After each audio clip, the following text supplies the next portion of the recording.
Welcome to season 2 of Discover the Difference, a podcast brought to you by C3. My name's Jamie Reid and I'm your host. If you're joining us for the first time, we're going to do a season recap. Our buddy Wayne Partello stopped by, interviews Gabe and I on the season highlights from season 1, and we give our opinions of the favorite moments that we had, questions and answers that were unique with each one of our podcasts that came on. It's a great way, if you're joining us for the first time, to see what the podcast is all about. As we head into season 2, we have an amazing lineup. We've got entrepreneurs, leadership coaches, Olympians that join us. It's just going to be a fantastic season. I'm so excited to share it with you. So enjoy this recap of season 1 and join us for the episodes that we'll release on season 2 coming up shortly. Thanks so much.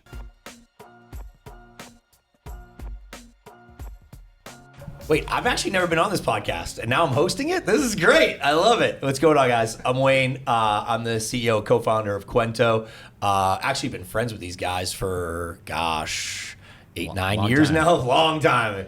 I didn't have gray hair, and neither did Jamie. But Gabe always has. Long enough to see an entire wardrobe of pink flamingo shirts. Come on. And why not? And so...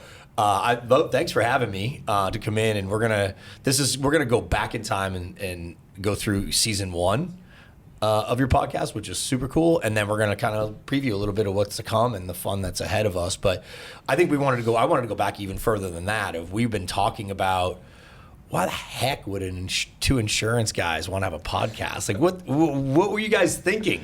Wasn't it your idea? Yeah. I think it was your idea, first of all. What genius came up with this idea? Good plug to CUENTO there. Yeah, thanks. In reality, the primary job of insurance people is to help tell stories. It's really to learn what's going on with businesses, what's going on with their risks, what's happening with claims, be able to put that into some context and deliver that story to insurance companies so they can consume it and do what they do with it. And so it just partners well with what we do, because what C3 likes to do is spend a ton of time up front in discovery, really getting to know operations like we can run their companies. I mean, we say that facetiously, right? We couldn't run their company. But with the respect of insurance people, we want to know it better than anyone else. And it's important because the insurers know that's our brand, that when we're bringing a company to them, we know it better than any insurance person who's ever met with them. So this idea of, it's very well aligned with your brand of telling the story, right? Just bringing people in, have nothing to do with insurance, and focus on the person sitting across the table and learn everything we can about them. Yeah, I think what you guys have done, and some of the people, and we're going to talk about some of the people you've had on in season 1, but the whole journey of also sharing the fact that you guys are going about a pretty old industry differently, right? Like the whole brand of Discover the Difference is that you guys, you do spend time in discovery, but it's sort of a play on word that you also, that's very different for your industry. Yeah, I think discovery is the key part, is, when you really are inquisitive and you're asking questions and then you leave space for them to answer, and you're really listening to what they have to say, then you're really able to, help put together something that is going to be meaningful to them. And when we started this podcast, we didn't really know, how it would evolve, and we, intentionally said we don't want it to be about insurance. We really want it to be about, the person or their business or their success, or where they've, found success and who they are. And that's really feeds into, how we do business. And so it's been super, super cool to just learn about, all these different people and their companies and what they've done, and be able to, take that and take that with, for our audience and also for us. One of my uses for podcasts, and I think a lot of people, is it's a learning tool, right? And one of the things that you guys do as an insurance company is become a resource And whether that's resource of like if there's a claim and they need help, right? You guys are there. You have a whole department that does that. But even just as a resource of like, hey, we want to use our office as a place where people can congregate and come together and learn from each other, best practices, bringing guest speakers. This is sort of, in the world where we were in COVID, trying to figure out how to continue to be a resource. And I think that resource, you've uncovered some pretty cool storylines along the way too. I think it's part selfish too for Gabe and I to help fuel our culture. Because the best businesses, the best salespeople, they're curious. And curiosity is really about what he said, wanting to listen and not just interacting with somebody in a business context where you're waiting for them to stop talking because you've got the loaded next thing to say. And that's the culture we try to build, whether it's in a sales, service, or just relationship. It's like really spending time hearing what people have to say. Understand their position first, because if we don't understand that, like, we don't really have a relationship. We're just another guy. And so that's part of our culture that's very intentional. So you guys created C3. What year was that? 2017. 2017. Well, we filed in 2016. Okay. And we started selling insurance in 2017. Yeah, I know a little bit about that as well. So 2017, you're officially, going, and here we are. You just celebrated your 5-year anniversary. You had a party, of course. You had a party. Gotta have a party. Always have a party. Yeah. There's always a reason to have a party. Right? Yeah. So real quick, like 5 years. Where did you see C3 being when you started this 5 years from now? I mean, it's hard when you start as a startup imagining what 5 years from now looks like. But now you're there. Looking back, any sort of highlights, any moments that come to mind that you're just like, damn, we did that. Well, I think at the beginning is always the most scary, right? When you start a business. So hard. And you don't, What?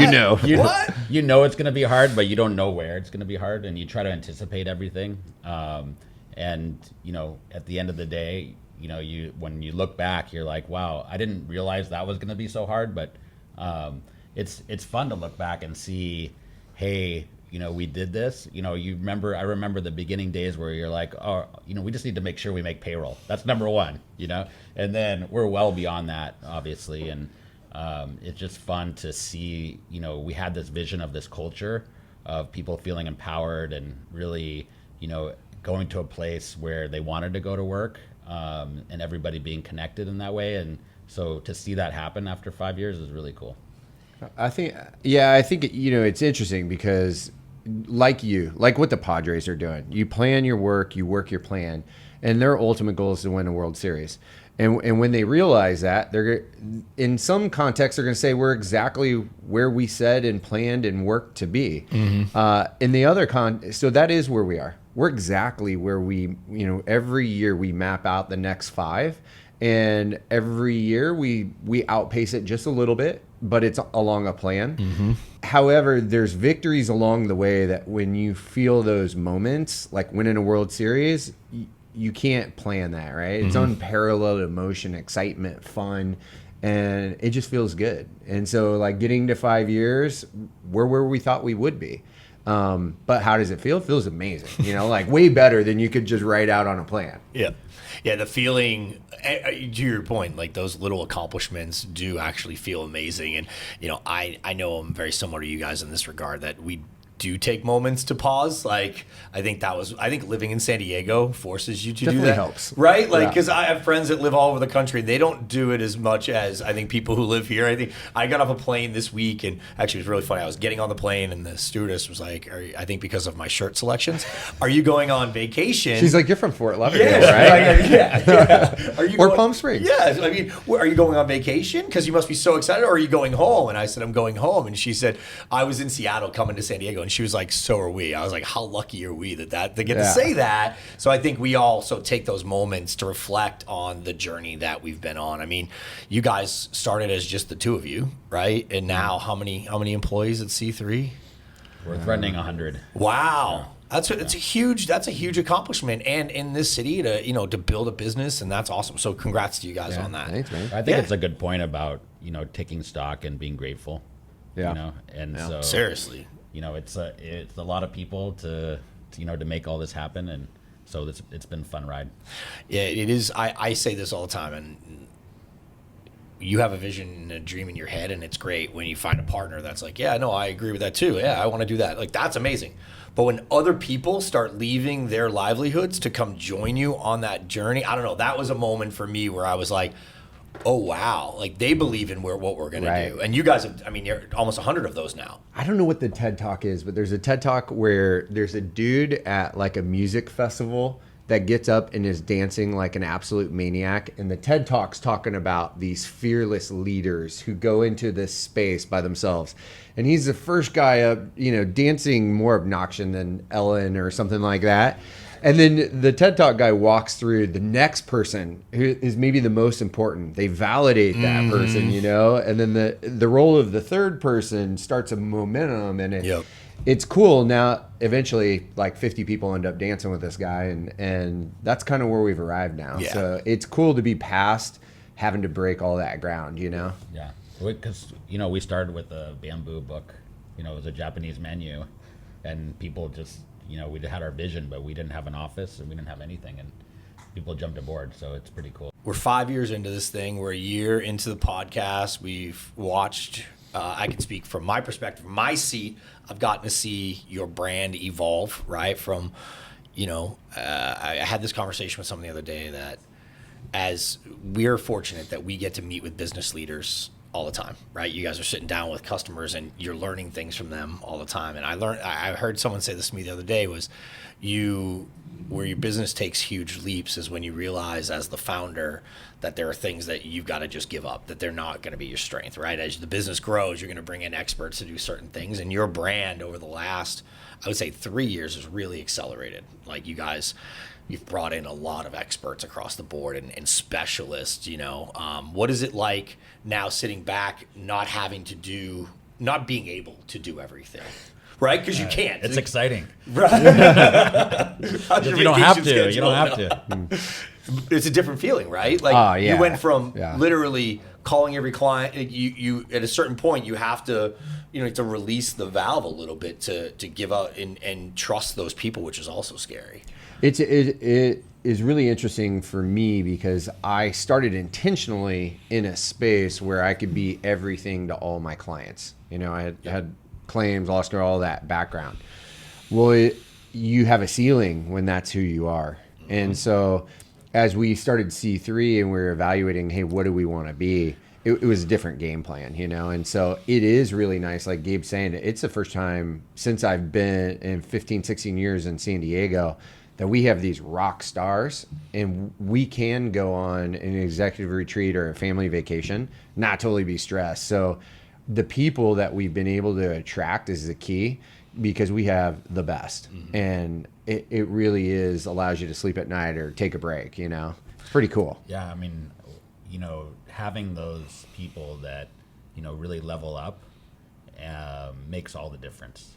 And, you know, part of our vision was you create a really great place, good culture, exciting place to come to work, and you'll attract the best people. And when we attract the best people, we can provide the best, you know, service. And that really allows, you know, Jamie and myself to, you know, not have to be on the gas pedal all the time because everyone else is. Yeah. No, that's great. So it's awesome. All right, so let's go through season 1 because there are some amazing stories, and you know, I want to talk about the episodes, but I also want to talk about some of the anecdotal little moments that have come along of just like, you know, when you do a business, I say this all the time, when you do a business-focused podcast, it's not about reaching millions of people. It's about hopefully somebody needed to hear that story that day, and you provided that for them, right? And that's an important part. But you guys spoke to some pretty cool people and entrepreneurs and just different all over the place. So let's start at the top. So first episode that we actually recorded, first one last year was Coastal Payroll. And I know you guys have worked with those guys for a long time. And that was, you know, we were in COVID. There was like somebody was on a remote, somebody was there, you know, but anything that stands out to you from the conversation that you had with those guys? Well, I'm just appreciative of them because Johnny and Craig are friends. We kind of grew up together, if you will. You know, they came into their industry about the same time that we came into ours, and we've known each other over that period of time. So it's really fun to watch them grow and evolve and have all the success they did while we're doing that in parallel. And it was just nice because I was nervous as hell. Like to do this stuff, we're insurance guys. And when I watch those early episodes, I'm like, oh my God, that sucked. It was so rigid and stiff.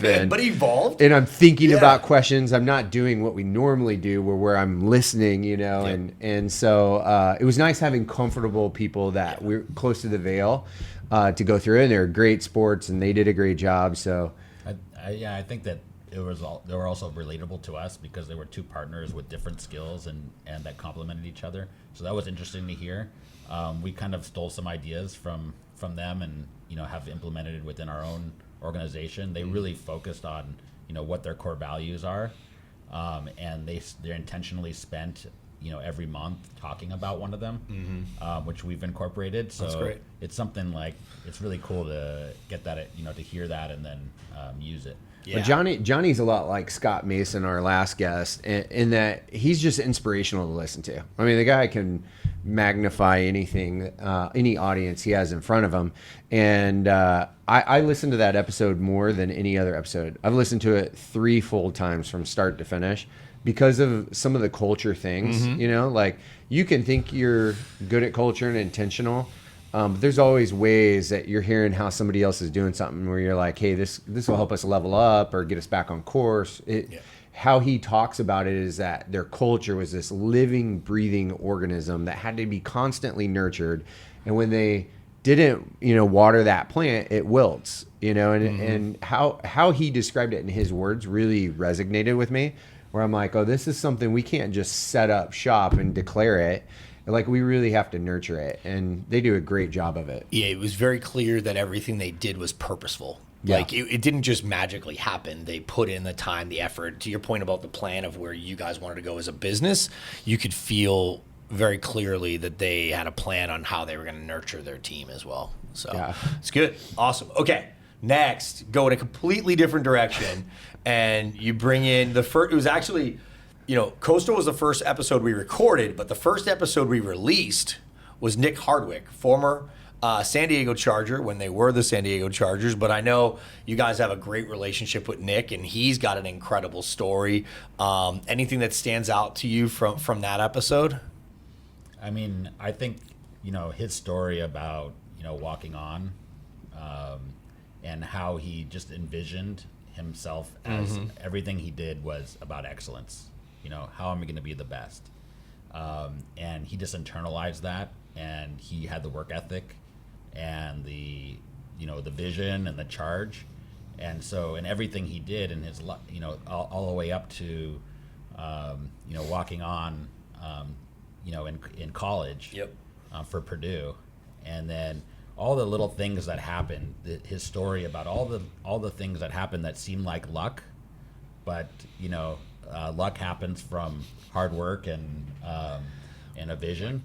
Look at this, Purdue walk-on tryouts. You want to try? And I was like, well, I can't be a pilot. Sure, dude, I'll try. And so we got permission to go train. We started training for several months. I went to the Rose Bowl, watched the team lose to Washington. And the next month, basically, I tried out with 105 other dudes who wanted to be a part of this awesome team. And I happened to be one of 5 guys that made the team. And the football story is the rest of its history, I guess.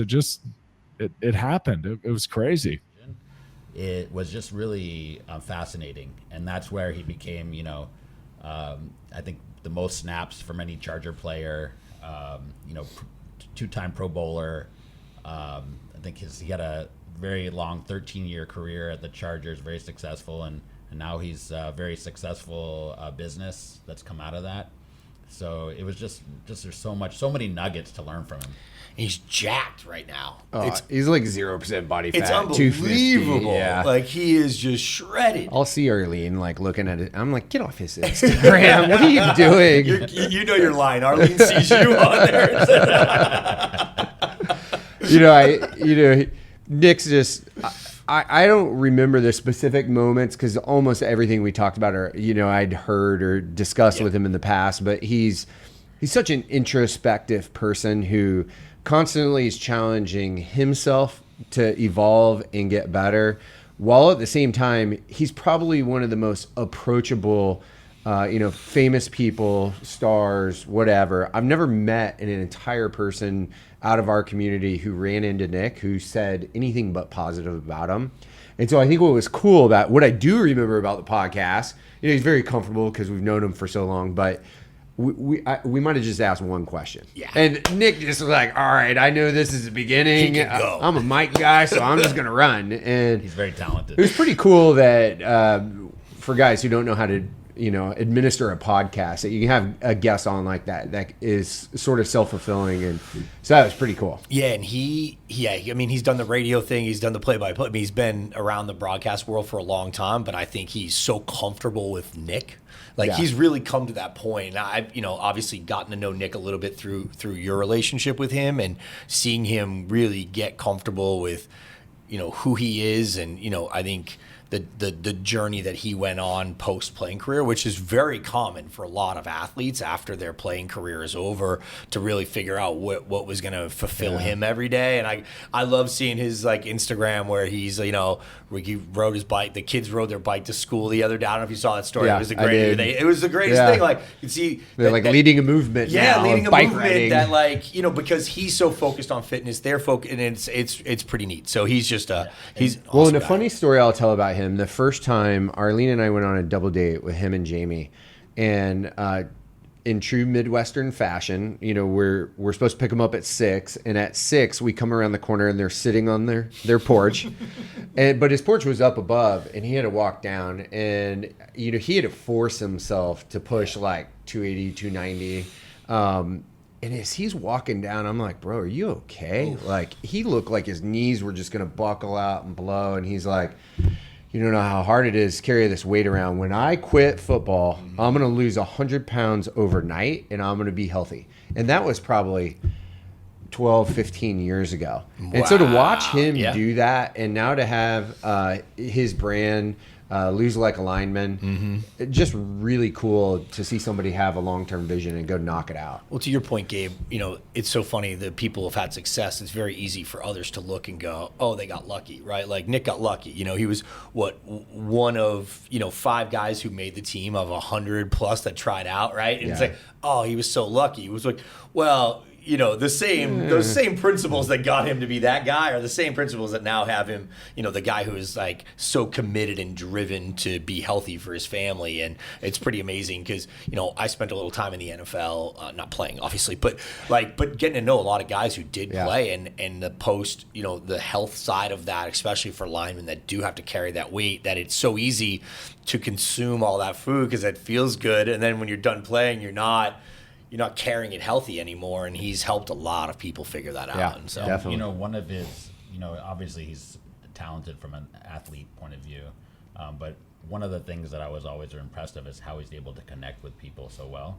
And I just remember we went surfing with him one day, and we stopped at like an OB, and we stopped at a donut place, and he was in the back talking with the dishwasher, and that was his friend, and it's just, that's his personality. He just connects with everybody. Yeah, no, he's a good human, which He is is. what Really it all comes down Very to. genuine. And also, was also an episode from you guys that people saw, like people consumed that because it was like, wait, why are these insurance guys talking about football? And it was like, because that's how we are. We're doing this different. It's great. All right, so then. You guys have done a lot of work with the California Trucking Association. You brought them on the podcast to sort of talk about the work, but also what they do and their industry, which I know, Jamie, you and I have spoken to that group a few times. Anything stand out for you through that episode? Well, Eric Sauer's he's another great human being. And the purpose of where we want to continue to evolve the podcast is to bring on business leaders, entrepreneurs, people who can tell their story about how they did it or how they built culture. And then 2 other segments. One is people who serve freedom, military, etc. And then political. I think a lot of people don't understand what happens behind the veil of politics. And so Eric Sauers, leads the political efforts of the California Trucking Association. Might not sound as sexy as insurance, but I think the whole supply chain issue recently really cast a light on it, and that industry is getting murdered across all kinds of boards. And I've sat in rooms with Eric Sauer where politicians said every commercial truck is going to be electric by this date, and then we start saying, well, FedEx has 1,000 trucks that get gas right now off-site. Now they have to put them in a yard and charge them in Long Beach. How does that work? And they're like, we don't know. Figure it out. Well, what that means is hyperinflation for all goods, because every single thing we consume is coming from a truck that delivered it there. Yep. And so I think aside from the global supply chain issues, a lot of America who isn't totally involved in politics doesn't understand it. And so having him on and just telling his story of how he got to where he is and how purposeful advocacy is for certain industry groups is really an important thing. Yeah, I think just the whole trucking industry, like having that awareness, how much it touches our lives. And it's not something that you think about, right? But everything you consume has to be brought to you. And you know, it's the trucking industry is so important to everything that we do, and just that was really cool to kind of get him on the podcast and just hear that. I've really enjoyed the time I've spent with the folks in the association, because it is like insurance. And I remember when we first met, and we were, you know, not first met, but we were chatting about, you know, us working together. You were like, hey man, if you can make insurance sexy, you guys can do anything. And the trucking is sort of in the same vein. Like they were, their whole group, they know how integral they are to our society, but never really have had the, I don't know, the thought process to say we need to tell our own story and share who we are, because, but you know, in the conversations we've had with them, this is the time to do that, because you're right, nothing gets to our door. Now, I don't know about your homes, but I can tell you that Amazon truck stops at my house a lot. Every day. Three times a day. It is multiple times a day. We know our Amazon lady's name. Oh, yeah. She gets Christmas packages from us. They actually put a Partello sticker on the Amazon truck. Hey, you know what? My wife has figured out that it's a very efficient way for us to shop. But how many trucks did that item go through before it actually reached my door? You know, and that's the part that we talked about with them, and that's pretty crazy. So. I think, you know, the other thing about Eric is, you know, in that podcast, we got to learn about his passion about cars and things like that. And that's what's cool about our job is we constantly get to sit down with people. I insure the guys who invented the sport of paintball, and to sit down with them and learn their stories so that we can help insure. It's really cool. And the podcast is cool for him because I've been good friends with Eric for years, and there were things that I learned about him in that episode. It's really cool when you just sit down with somebody and you don't talk to them, you just ask questions and learn about them. And that's just one more example. Well, it's a good point. Like a podcast, it's great. We put it out. We have a team that edits this and makes it a nice package for everybody to consume. But selfishly, as the person in there doing, how often do you sit down with a friend and just go, dude, let me pepper you with questions about what full hour. Yeah, it's unbelievable. You know, we never do that. We never do that in business because there's a business purpose for every meeting. We don't have time. We never have time. And this forces, especially, you know, people who are in a startup, you guys are busy, and the person on the other side of the table to actually stop for a moment and have a conversation about them, which is pretty wild. You know, not everybody likes to talk about themselves as much as I do. So, well, I'm going to do an Alder plug right now because we're going to have the CEO of Alder on, Michael Davidson, in episode or season 2. And one of the things we do in Alder are Jeffersonian dinners. And the way it was explained to us via Alder was Thomas Jefferson got tired of having these parties where at the end of the night, he really didn't get to know anyone. And so he set these intentional dinners that were in smaller groups with a talking prompt. And the way it worked was you would have a prompt where you can learn about something. Hero's Journey is one we're really connected to. So they provide us content to learn about ahead of time, and we connect to it ourselves. And then when it's your turn, you get 5 minutes to explain to us how that prompt is connected in your own life. And we can't talk to you. All we can do is ask you questions about your relationship to it. And so everybody that's sitting at that table just leans in. Well, it's such like a powerful exercise to learn how to restrain yourself from just talking to people that we're starting to do that in little micro teams within our own company. Yep. To teach people that skill. That's awesome. Yeah, it's a cool. powerful skill. Listening is often forgotten in conversation because everybody focuses on the speaking portion of it. So that's great. I love it. All right, let's move to the next one. Van Lie Dumont. Von. Did I nail it? No. No. Von Lie Dumont. Luckily, she will not be offended. What do you think? How'd I do? Wait. That sounded better, pretty much good. better. Von Lie Dumont. Yeah, I think Much she'll like better, that. much Yeah, better. yeah.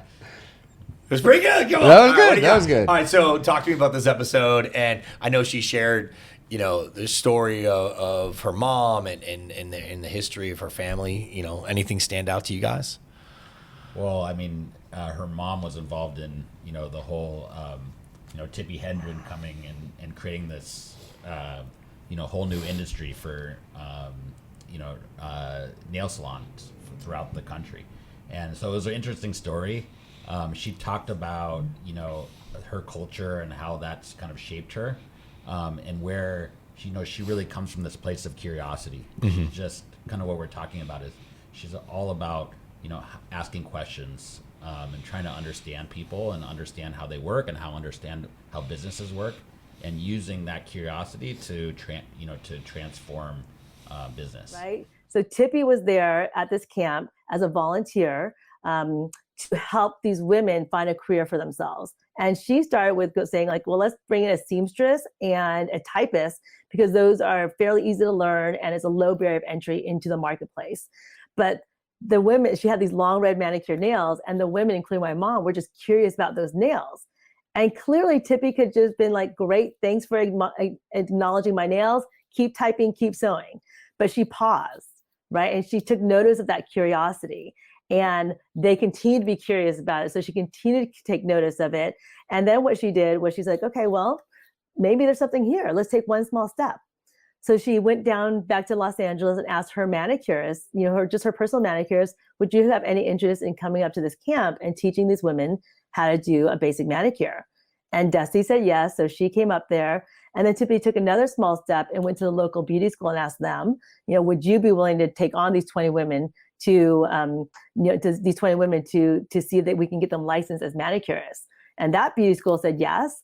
And that just like those small steps just led to, what Tippi really wanted was for these 20 women to be able to, provide for their families and start a career.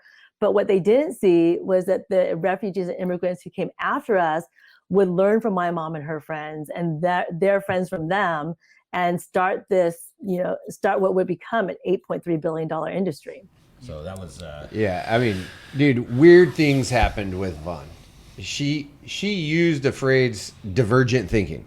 Okay. Like that's a core value of C3, and she didn't know it. It wasn't like she went and looked it up. She didn't even know who we were. She just showed up to our podcast, That's awesome. And so there were a few different like little magical moments where it's like, wow, we are really well aligned with each other. And the chemistry was just beautiful right out of the gate with her. And she's just got this nice way about her. And I mean, so much so that we've engaged her to work with us as a leadership team. Oh, wow. And probably one of the most powerful things happened not on our podcast, but we went on hers. And she put Gabe and I don't know where those Legos are around here somewhere. We're on my desk. She gave us each a little Lego box, and we're back to back. She tells Gabe, okay, build a duck with like 10 pieces of Legos and tell Jamie what you're doing. And so a minute and a half later when we turn around, neither of us had anything that looked like a duck, and the two things did not look like each other, and it's a powerful lesson to have empathy to somebody that, hey, what you're saying to me, I might receive differently. Sure. And leaning in on how communication works to really flush out if we're aligned or not in what's being said. And she just has a very comfortable, graceful way of managing a room and people. And I mean, she's one of my favorite people. Yeah, she does a lot of leadership work with play, with Legos and Play-Doh and things on the ground, sitting on the ground and just getting He's using some weird words gotta there. You got to clarify that, Gabe. Nothing kinky, Jamie. Yeah, you guys have become really close as partners. It's good. All right, so You got to have a little fun. yeah, I mean, heck yeah. I thought this episode, the next one with Scott, was just he's so impressive. This episode, I think, was probably on the scale of interesting. Like, this was way out there in the interesting scale. He brought a lot of energy. Husing, right? Yeah, Scott Husing. So he brought a lot of energy, a lot of just, incredible stories. And I know that this one resonated a lot with you guys. Yeah. Anything? Well, my favorite moment. My favorite moment was well, first of all, Scott. We didn't know him. Right. New York Times bestseller, and he comes into the room, and it was the same thing. I felt like we were best friends our entire life with the guy. He had unbelievable ability to just immediately connect with people. But my favorite moment was, what was the question you asked him? And he says back to you, "That's one of the best questions I've ever been asked, and no one's ever asked it to me." I don't remember. Do you remember what it was? I don't remember what the question was. Must not have been that good. Hold on. Cut to Gabe asking that incredible question right now. So that kind of takes us to, you're in Ramadi in 2006, leading the Echo Company. What, can you give like real life examples of like what you're talking about, where you have this mantra, and you feel like they're going to follow it? I like it when people ask questions like that too, because I feel after you write a book and you do so many interviews, and I've done like hundreds and hundreds of podcasts and interviews, I never want to be like this rhetoric, So when you pull a question out like that, get something new, man. I appreciate that. No. So what was cool about that is, I've been working on my listening and empathy skills and all those, which are number one in Gabe's wheelhouse, So to watch him do that was really cool. I mean, Scott is just such an impressive guy. His career in the military, and he led the surge. We heard about the surge in the news and what that was all about, but you don't really understand it until you hear from him and from what his unit did in probably the worst place in the whole world. And so his book on Echoes of Ramadi was just really great book, but really talked about what life was like from the words of his unit, and just how he led them and how they led each other, and it was just very inspirational. Well, he doesn't stop there either. He did do that, and then you could just end your relationship with him hearing that and think, this is a really impressive person. But then we ended up drinking beer with him, hanging out longer, and he starts talking about all the businesses he's been in and how he transitioned to the business world, and all his nonprofit and charity work to fundraise and riding across country on motorcycles. I mean, it just like it doesn't stop. Yeah. You just continue to be impressed in all these different facets of his life, and it all came out of lessons from, what did he say he was, a 1.9 GPA in high school or something like that. He's like, he's like barely made it through high school. But now he's, as a New York Times bestseller and just doing amazing things. And it was just kind of very inspirational. Yeah. And the way his journey, just to your point, just continues to go. Like, you look at your own life, you're like, all right, we continue to create new things, we create new businesses, all these things. But you look at his, you're like, man, I got so much more to do. It like keeps you motivated. It's great. He owns a drive-through pizza place in Las Vegas. Why not? Yeah. It's unbelievable. I love it. Okay. Next one is Project Concern International, and her story, the way, she pivoted her life in a moment, right? In Las Vegas. Yeah. Yeah. Just changed everything. Well, Hannah's just unbelievable person, and the story, if you haven't seen the episode, is pretty much that she's working in the hospitality industry in Las Vegas, seeing exposure to sex trafficking, and makes a decision. I'm going to move to San Diego and enter this industry, really without a game plan. I mean, she kind of just came here and started trying to figure it out, and our paths crossed because of some interest in work we had done in that same space. But I mean, really the eye-opening part was when she sat us down and she started training us on like what sex trafficking looks like, how drug distribution is highly correlated to that activity, and how prevalent it is in San Diego. Yeah. You know, and anybody who has kids, daughters, etc., it's like it's concerning. And so the work she's done and everything was like it was another one of those people that certain people come in, you're just like, I'm connected to this person. You know, she was like that. Yeah, I mean, I think the awareness of it was just mind blowing, and so it was really, I think, impactful to have her on, and just to kind of spread that awareness. Yeah, you know, we talk about your industry, we've talked about your client, we've talked about all these different things, but it's an important thing to our community, right? Community. Like you guys this is a San Diego company, right? Like you guys have, your employees are here, your families are here. That's an important cause that, to your point, most people that live here probably don't even know how prevalent it is, and it is widely prevalent. It's a big deal here, and I thought that episode really shined a light on the work that they're doing and how she got there, which is crazy, and now the work she's doing to try to bring awareness to it and stop it. Yeah, it's awesome. Great. Next up, Phil Dana. Phil Dana. So Dana Point, named after. That's crazy, right? Like, is there a Erle Point or No, nothing? I don't think there will be. Nothing. There might be some Reid farmland somewhere. I don't know. Nothing. No, there's definitely. I'm out on that. But anything in this episode that you were like, oh, that's one that will stay with me. I mean, I think that the most eye-opening piece for me was really just realizing how critical HR is to a company, and it's not about the compliance. Compliance is important, but it's really about how do we develop our people? How do we make them feel that they have a purpose? How do we grow them and let them feel like they're empowered to grow? And that's something that was really lasting. With that Phil offered, and that's since then we've hired a VP of HR and really been intentional. So I think Phil really inspired that. Yeah, I agree.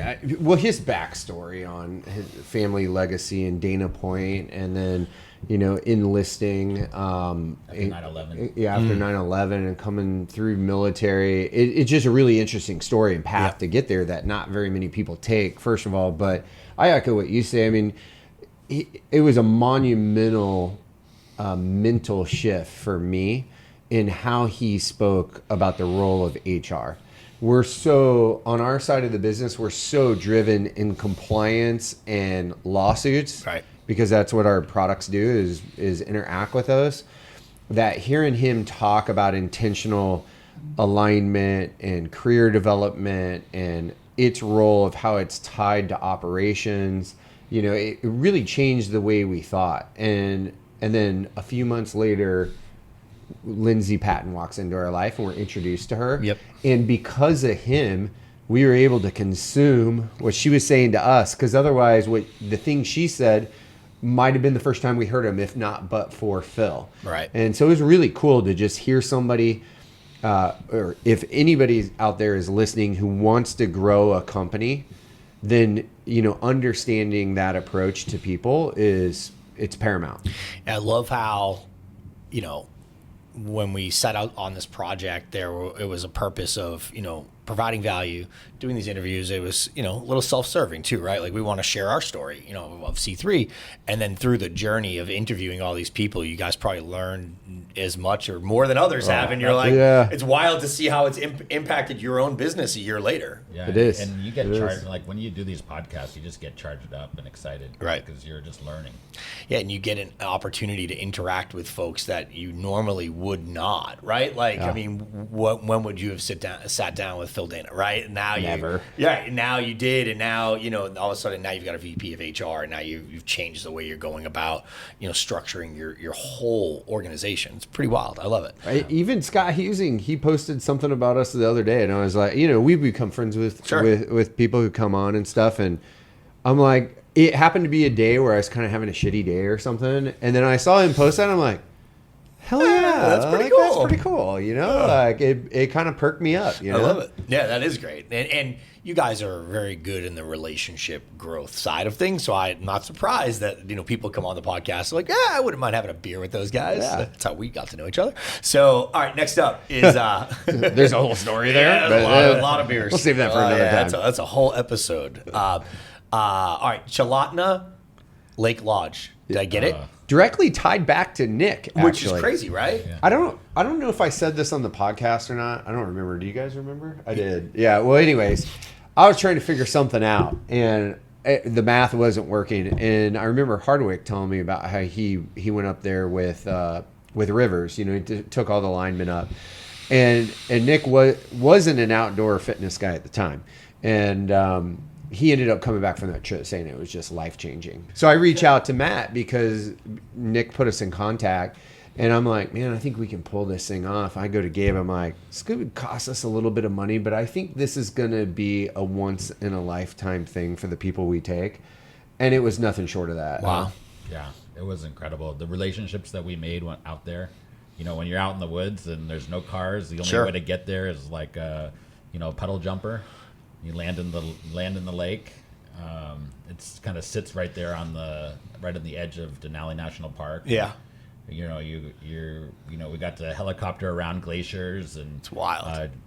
Jumping naked into cold pools. Whoa, easy. Oh, sorry, I didn't mean to mention that. That's a visual. Thanks for that. Well, you can Google Alaska and find a million amazing places to go, but I would say Matt is also an instrumental part of that experience. I mean, he's a young, enthusiastic, vibrant guy, passionate about Alaska, super fun. Being from the Midwest, kind of feels like a good old boy from the Midwest. That you trust your sister with or something, and he and his team made it so fun up there. Well, it's sort of. It goes back to the common thread of all of this, right? Like the space or the industry or any of that could be amazing, but it's the people that really take it to the next level. Like you could get to this amazing, beautiful place in the middle of Alaska with puddle jump in, and that by itself is special. But then you put this person in there that really loves it and shares with you why you should love it as much as they do, and that just takes it to the next level. So that's pretty cool. Totally. That's awesome. All right, so last one was Scott Mason, and his story, who he is, and how that all came, and how his whole life has unfolded. Anything stand out to you guys? His passion. Yeah. For everything. His passion. He has a podcast. I think it's Passion for Purpose. Okay. And it's really everything he does is intentional, and he gets excited about everything, and you feel that when you talk to him. First of all, in terms of who I am always forward thinking, and one of the things that I feel like we have in common is an understanding of the nature of what that forward thinking mentality is like within me, at least, and that is about the importance of connection. I really pride myself and view at my core the ethos of creating community and connection between people, meaningful connection. And so that's the one sentence answer to your first question. But he did a whole diatribe on how important insurance was and what the purpose of insurance was. And we're like, wow, we need to use that. I'm fired up. Yeah. We're like, well, we didn't really like insurance before this, Do you put that in all your presentations? Yeah. We should. And he basically can see in everything and every job and for what everyone does, how you can turn that into a purpose. Yep. And that was inspiring. That's great. Actually, we connected him to one of our large nonprofit clients, and he was helping them create some content for their new hire orientation onboarding program. He's the kind of guy, Scott, if you hear this, I apologize in advance, but I didn't prepare for that interview. I came in cold. I looked at the brief right before it, and I thought to myself, well, this is going to be an interesting one, and then it was understated to say it that way, because he comes on and he looks a little bit like he could be Tony Robbins' brother. Sounds like it. His personality, we're all sitting around talking like this before we get started. It's just like instant connection, like your best friend for life.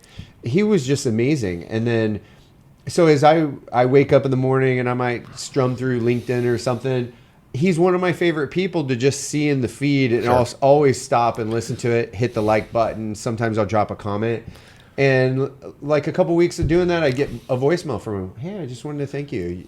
You're interacting with my content, and I really appreciate it, Jamie. I hope you have an amazing day. And I'm That's like, awesome. It's just every interaction with him just is positive, feels good, uplifting, and what he can do to get involved with an organization and help connect purpose and energy is unbelievable.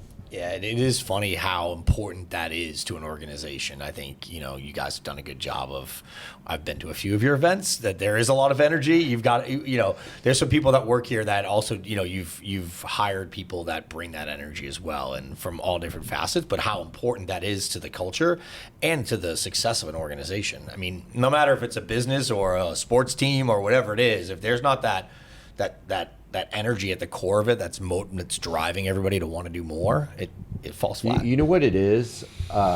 You extracted it. I don't know if you're, when you were here interviewing everybody and we were recording that day and we're sitting there listening, I'm like, Gabe, like, this is like the 8th time somebody else who didn't hear everybody else said, I can just be me here. And I know we have a little bit of a brand of celebrating, which we do. Sure. Fun is a core value, and we're not going to apologize for it. Nope. But at the same time, people can be who they are here. If that's not their thing, that's cool too.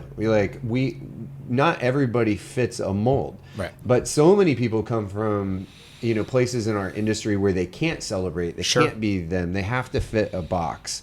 And that's what's great about us. You don't have to be a partier to come here. You cannot be. We need people who aren't all just celebrating all the time. People doing work, right? We gotta work sometime. Yeah, I mean, yeah. But hearing people say that, it was like so powerful. It's like, that's amazing. We really got to lean into, people being able to be themselves in a work environment. It was funny when that did happen. I love when you go through a day of interviews and you're talking to people and you start to see consistent themes. Yeah, there's themes. It's really good when they're positive, right? Right. But I've also been in those rooms where they're not, right? Right. When you're trying to help a business grow and you're realizing, we have a problem, right? Oh, we've done it with clients where you're like, I don't think we're going to we just move on to the next guy. We're not going to get something positive out of this. This isn't going to work. But it's, you're sitting there and you're going, okay, this is, in that day, it was, you started to sort of see, and it wasn't from, to your point, it wasn't from a group of people that all fit similar. Yeah, they weren't all the same age. They weren't all the same. It was all over the board, and people telling stories of how other employees, backed them up. I loved it. It was motivating for me that day, and it was pretty special. I'm glad that it has now become something that you guys focus on. And sometimes, most of the time, our best lessons come from everybody else, right? Yeah. Like if you actually just listen, you can learn. So, absolutely. All right. I've been waiting for this part.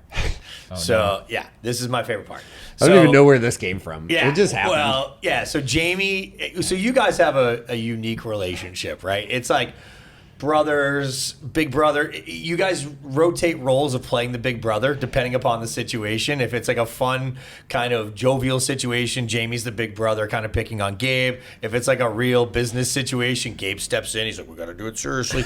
And so I love on the podcast that like when we were at dinner and Gabe wasn't there, we're all texting Gabe, thanks for paying, Gabe, like having a little fun at Gabe's expense. Like I enjoy that. So do you, right? Yeah, absolutely. Absolutely. So to open the podcast, you've always intro Gabe, and so our crack staff behind the scenes has actually gone back and pulled all the different ways that you've introed. Well, I think the crack staff had a part in this because they're like, you're so freaking stiff, man. We're trying to cut these intros, and I'm like, how does Jeff do it? Jeff Lozano, he's rolling that Hispanic voice in his intros and stuff, and I'm trying to watch him. He's got so much flavor and energy, and you're like, God, I want to, And so this was your I think it evolved out of these guys telling me, be less stiff, bro. I love it. I think my wife got a little nervous on this after hearing a few of those intros. Does she start giving you nicknames at home now? Yeah, no, that's good. I've got all kinds now. We should do an episode with his wife. That would be amazing. All the nicknames that she's given you. That'd be really fun. All right. I'm going to read them off, and then you guys can say if you've got a favorite or a non-favorite or something that you really enjoy. All right, so in the Nick Hardwick episode, it was the ever sexy Gabe Oh, Erle. I like that one. That's- Oh, yeah. yeah. Gabe's a like, good that's a one. very accurate description. Yeah. Well, it started there and it went downhill. But this is a good one, though. The yin to my yang. Ooh. That's nice. That feels very That, nice. that one makes Yeah. our wives a little jealous. Yeah. Next up was the ever professional Gabe Erle. That must have been after It was a serious one. that was a serious one. My witty partner, Gabe Erle. Ooh, a little Witty. My Witty. pal and co-host. You are my pal. I feel that feels Brethren. nice. Oh, don't touch the And light. then we had a mistake here, guys. We double up? We doubled up. The ever professional. So I've decided that the ever professional is after one of those big brother moments where you're the big brother and you're Yeah, like, yeah. the professional guy showed up last night. So the ever professional. That was before we had HR. Exactly. Yeah. Now, see, that's one less thing you have to worry about now. Exactly. I love it. Okay. Next up was my trusty sidekick. It's pretty good. Oh, yeah. It's very Yeah. like superhero-esque, or I Yeah. picture like a cartoon with like Jamie's up on the horse and then Gabe rides up on like on a donkey. I was thinking of me on a motorcycle and him in a little sidecar. Yeah. Like my trusty sidekick. Yeah, there he Wayne is. seeing me on the donkey.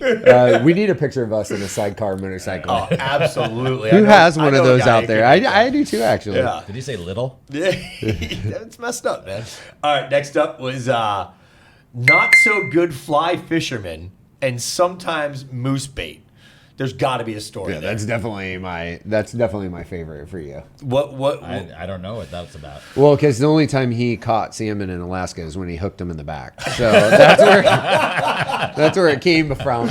And these pretty jerks iced me over moose, so I just threw moose bait in there because I had to do a double icing in that one. Oh, Yeah, we Yeah, got him. We they got me back. good. It was like an hour-long setup to get me a double ice takedown. Wow. Over a moose off on the hills that they were saying had a tag, and they're bringing them down. They're all pretending to look at them through these binoculars that were taped up, smearing off ices. It was actually, they were smearing off ices and not the binoculars. And they kept But asking me that. They're like, "Oh, you want to see them?" And I'm like, "Nah, it's cool." You know, I'm like, "Whatever." And then finally, they're like, "No, you should really look." I'm like, "Oh, "Okay." And then double I'm like, ice. "Oh, Do we have photos of the man." double icing? I think so. That's Yeah. pretty There's- good. yeah. I would Put love them out that. there. I would love to see that. That's good. All right, last one was just my buddy. My buddy. My buddy. That's like from the movie Elf. It must have been Christmas time. It's pretty good. Yeah, it might have been my little buddy. So that's it. That's what I got. Awesome. Yeah, so we've got season 1 is in the books. Was in the books, and now we're moving on to season 2. And how do you anything that you have like a dream guest, somebody that you're like, man, if we could talk to so and so, we could, is there somebody that you're excited to try to get on the show this year? Damn, that's a good question. Thinking like maybe the CEO of CUENTO. That would He's really. a tough get, man. That guy does not like a microphone. Yeah, I mean, it would be good to have a shout out, but I mean, we do have several amazing people lined up to come on, and so I'm super excited about getting season 2 out there. I don't know, who would we say? It needs to be somebody local. Yeah, because you got this fancy new setup. We're ready to roll over here. I know. Well, what we'll do is we'll call it a tease. You know what? You know who it would be? It would be the owners of Ballast Point. I think that would be a really great one because those guys came in and are saving a brand that's a hallmark in this city. And what we're trying to do is C3 is similar to what they're trying to do. We've spent a little time with them, with you. They're super interesting guys. The moves they're making, what you all are doing with their brands off the charts. I mean, I'd be really interested to just get one-on-one time to extract that story out of them. Yeah, it's a wild story, and they are interesting characters. Yeah, that's a good one. I think I know a guy who might be able to help with that. Yeah, I know somebody who might be able to help with that. Well, all right.